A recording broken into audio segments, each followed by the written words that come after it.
చరిత్రలోనే అత్యధిక టైటిల్స్ గెలిచిన జట్టు ముంబై ఇండియన్స్. సిఎస్కే కంటే ముందే team India captain star batter Rohit Sharma సారథ్యంలో ముంబై ఇండియన్స్ 5 టైటిల్ నెగ్గింది. అయితే ఈ సీజన్ కు ముందు ముంబై ఇండియన్స్ ఫ్రాంచైజీ ఎవరు ఊహించని సంచలన నిర్ణయం తీసుకుంది. జట్టుకు 5 టైటిల్స్ అందించి విజయవంతంగా టీంను లీడ్ చేస్తున్న రోహిత్ శర్మను కెప్టెన్సీ నుండి తప్పించింది. గతంలో ముంబైకి ఆడిన ఆల్రౌండర్ హార్దిక్ పాండ్యాను గుజరాత్ నుండి తీసుకుని అతనికి ఎంఐ జట్టు పగ్గాలు అప్పజెప్పింది. దీంతో ముంబై ఇండియన్స్ యాజమాన్యం తీరుపై రోహిత్ శర్మ ఫ్యాన్స్ తీవ్ర ఆగ్రహం వ్యక్తం చేశారు. టీమిండియాకు సారథ్యం వహిస్తున్న రోహిత్ శర్మను పక్కన పెట్టి పాండ్యాకు కెప్టెన్సీ అప్పగించడం ఏంటని ఘోరంగా ట్రోల్ చేశారు. అలాగే ముంబై ఇండియన్స్ లో కొందరు ప్లేయర్లకు కూడా హార్దిక్ పాండ్యాకు కెప్టెన్సీ అప్పజెప్పడం ఇష్టం లేదని ప్రచారం కూడా జరిగింది. అలాగే ఈ ఎఫెక్ట్ కూడా ఈ సీజన్ ముంబై ఇండియన్స్ పై స్పష్టంగా కనిపించింది. ఈ సీజన్ లో 12 మ్యాచ్లు ఆడిన ముంబై కేవలం 4 విజయం సాధించింది. 8 మ్యాచ్లు చిత్తుగా ఓడి ప్లే ఆఫ్స్ రేస్ నుండి నిష్క్రమించింది. మరోవైపు రోహిత్ శర్మ కూడా ముంబై ఇండియన్స్ కు గుడ్ బై చెబుతాడని, ఎంఐతో లాస్ట్ సీజన్ అని క్రీడా వర్గాల్లో పెద్ద ఎత్తున ప్రచారం జరుగుతుంది.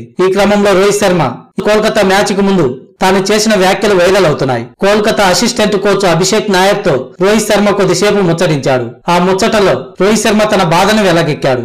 ఇది నా ఇల్లు, దేవాలయం లాంటిది, దానిని నేను నిర్మించానని రోహిత్ శర్మ అభిషేక్ నాయర్ తో అన్నాడు. కానీ ఇప్పుడు తనకు అది అవసరం లేదని, నాకు ఇదే చివరిది కదా అని రోహిత్ శర్మ ఆసక్తికర వ్యాఖ్యలు చేశారు. ప్రస్తుతం వీరిద్దరు మాట్లాడుకున్న వీడియో సోషల్ మీడియాలో వైరల్ గా మారింది. అయితే ముంబై ఇండియన్స్ ఫ్రాంచైజీ తీరుపై తీవ్ర అసంతృప్తితోనే రోహిత్ శర్మ ఇలాంటి ఎమోషనల్ కామెంట్ చేశాడని హిట్మ్యాన్ ఫ్యాన్స్ చర్చించుకుంటున్నారు. ఇక రోహిత్ శర్మకు ముంబైతో బంధం ముగిసిందని, ఎంఐతో అతనికి ఇదే లాస్ట్ సీజన్ కావచ్చని క్రికెట్ ఫ్యాన్స్ అనుకుంటున్నారు.